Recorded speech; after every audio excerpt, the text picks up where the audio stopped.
Bienvenue au podcast L'entrepreneuriat authentique par Nancy Richard. Ici, chaque semaine, je partage un ingrédient secret qui m'a permis de bâtir des entreprises où les valeurs brillent autant que les résultats. Authenticité, créativité, bienveillance. Ce podcast est votre dose hebdomadaire d'inspiration pour aligner passion et profession.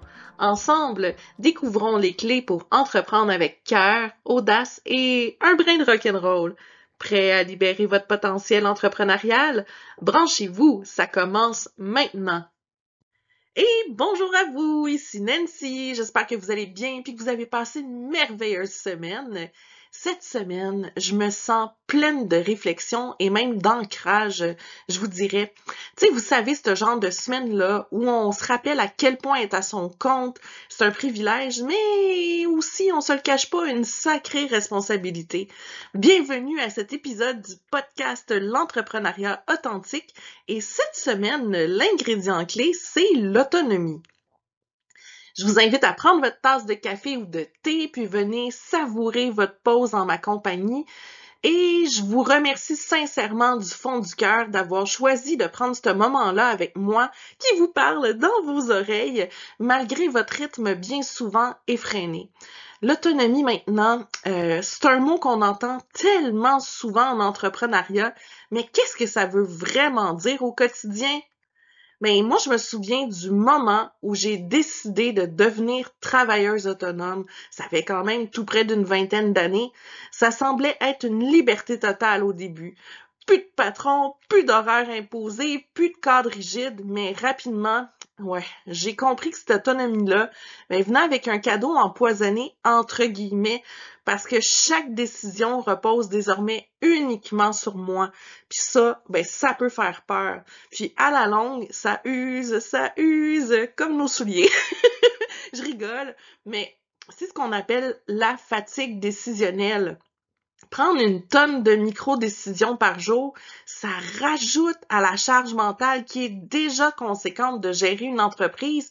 Puis moi, je me rappelle, il y a des gros projets que j'ai pilotés pour l'école Cybelle où j'avais tellement de micro-décisions à prendre au quotidien que j'étais brûlée mentalement à la fin de chaque journée. Puis je pouvais aller au restaurant, je regardais le menu devant moi, puis j'étais même pas capable de choisir. J'étais écœurée de décider. J'avais besoin que quelqu'un me prenne la main puis qu'il décide pour moi. Fait que souvent, je regardais mon mari puis j'étais là, choisis pour moi, je suis juste pas capable. Je suis trop fatiguée. Puis, tu sais, c'est plus dans tous les restaurants maintenant qu'il y a le fameux choix du chef. Donc là, à ce moment-là, c'est Rémi qui choisissait pour moi. Puis de toute façon, mes filles vont vous le dire, là, si vous leur posez la question. Quand on va au restaurant, il faut toujours choisir comme Rémi parce que c'est toujours lui qui a le meilleur plat. Fait qu'au moins, je savais que j'étais entre bonnes mains. Je vais vous dire maintenant c'est quoi la définition officielle de ce que c'est que l'autonomie.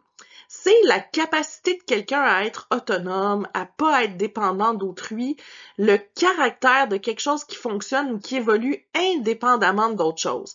Puis ma définition à moi maintenant, c'est la capacité de voler de ses propres ailes, comme une petite cigogne, grâce au plan qu'on a reçu, appris ou même imaginé, tout en acceptant les vents contraires avec résilience. Ouh! Puis dans mes entreprises, j'ai appris à cultiver justement cette autonomie-là avec rigueur, structurer mon horaire, prendre mes décisions stratégiques, évaluer mes priorités, puis ça au quotidien, parce que ce qu'on pensait être prioritaire la veille, des fois, il faut se revirer sur un dixaine, comme on dit, parce qu'aujourd'hui est une autre priorité qu'on doit mettre de l'avant, mais sans avoir besoin de validation externe. Il faut faire confiance à son intuition finalement. Puis c'est ce que j'enseigne, moi, dans mon programme Structuré pour réussir, parce que je le sais, au plus profond de moi-même, que l'autonomie veut vraiment pas dire improvisation, mais responsabilité puis structure. Puis plus on est structuré, plus on est responsable de cette fameuse structure-là, mais plus on peut surfer sur notre vague entrepreneuriale avec douceur. Parce que je le sais, là, j'ai quand même eu plusieurs entreprises à mon actif depuis les 2 décennies comme chef d'entreprise. Puis quand on devient entrepreneur, là, on goûte rapidement aux avantages de l'autonomie avec un grand A. Tu sais, souvent on dit que c'est l'amour avec un grand A, mais dans ce contexte-là, c'est l'autonomie, OK? Parce qu'on choisit notre horaire, on choisit nos vacances, on choisit son rythme, on choisit même ses clients, hein? Puis ça, c'est le rêve, avouez-le, hein? Juste cette possibilité-là d'avoir ce contrôle-là et surtout d'avoir moins d'ingérence décisionnelle, plus d'ouverture, puis travailler à son rythme, alouette. Mais il y a aussi des inconvénients, tu sais, parce que là, tout repose sur nos épaules, puis il y a personne pour nous dire si c'est une bonne idée ou non, sauf si on se prend un mentor comme moi, mettons. Parce que la fameuse pression avec un grand P, cette fois-ci, ben, il faut assumer ses erreurs. Le stress financier aussi, puis je te dirais même que l'isolement bien souvent, parce que on a vraiment de la misère à faire la distinction entre le bureau puis la maison, le fameux piège d'en faire plus parce qu'on se dit, bah, tu sais, il n'y a pas vraiment de voyagement à faire, je pourrais faire un petit 2 minutes par-ci, grappiller du temps par-là. Bref, tu sais, qu'est-ce qu'on va parler la semaine prochaine d'ailleurs dans l'épisode sur la conciliation, fait que je veux pas trop m'éterniser sur le sujet, je veux vous en parler dans le prochain épisode. Mais je veux vous dire que par expérience, vraiment, après 2 décennies complètes à mon compte, durant lesquelles j'ai eu mes enfants aussi, je peux vous dire une chose. Une fois qu'on a goûté à cette autonomie-là, c'est honnêtement super difficile de revenir en arrière. Même quand je suis fatiguée, j'ai la langue à terre en bon québécois, même quand je doute, puis ça m'arrive souvent encore, là, hein, tu sais, c'est pas parce que j'ai de l'expérience que mes entreprises, tu sais, s'en vont vers le 10 ans, là, l'école Cybelle, puis le Cybelle Espace Bien-être, que j'ai pas des moments de doute, OK? Ça m'arrive au moins une fois par trimestre, entre guillemets, à avoir un moment de découragement total où je m'en vais dans mon salon, je m'écrase avec une couverture, puis je pleure, puis je pleure, puis je pleure, puis je suis découragée, puis je taboue, puis je suis fatiguée de travailler autant, mais en même temps, une fois que j'ai comme sorti le moton, là, en bon québécois, que les émotions négatives sont parties, mais je me ressaisis puis je fais c'est juste ça que ça me prenait, évacuer le trop plein d'émotions parce que je le sais tellement que ce mode de vie-là me correspond à 1000%. La vie de travail autonome ou de chef d'entreprise, si on veut, c'est vraiment ce qui me sied le mieux. Puis la peur qu'on peut avoir, ouais, tu sais, quand on commence, là, on peut tellement avoir peur de mal faire les choses, peur de se tromper parce qu'on n'a pas de filet de sécurité, on n'a pas de supervision. Puis des fois, c'est la peur de pas savoir quoi prioriser. Parce que c'est là qu'il y a comme trop de choses à penser, puis on a peur de prendre les mauvaises décisions.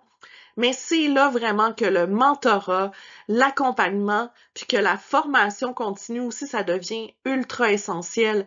Parce que c'est comme ça qu'on va être capable d'aller quérir toutes les clés pour assurer la pérennité de son entreprise grâce aux bonnes actions, aux bonnes décisions qu'on va être capable de prendre, puis surtout qu'on va être capable de mettre à exécution avec toutes les nouvelles connaissances qu'on a pu aller acquérir via ces formes d'activités professionnelles-là. Puis la citation de la semaine, elle est signée Jack Lang. L'autonomie, c'est une condition de l'efficacité.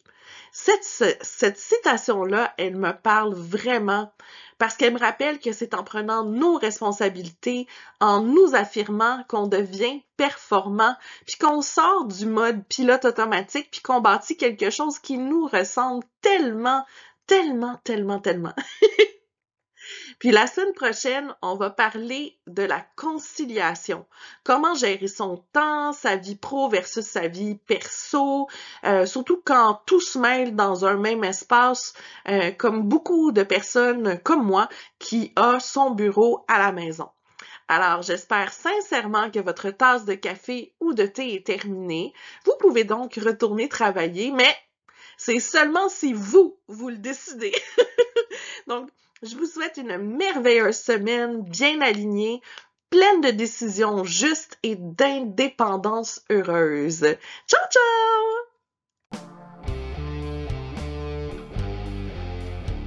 Pour de plus amples informations concernant mes entreprises ou mes services, vous pouvez visiter mon site web nancy-richard.com.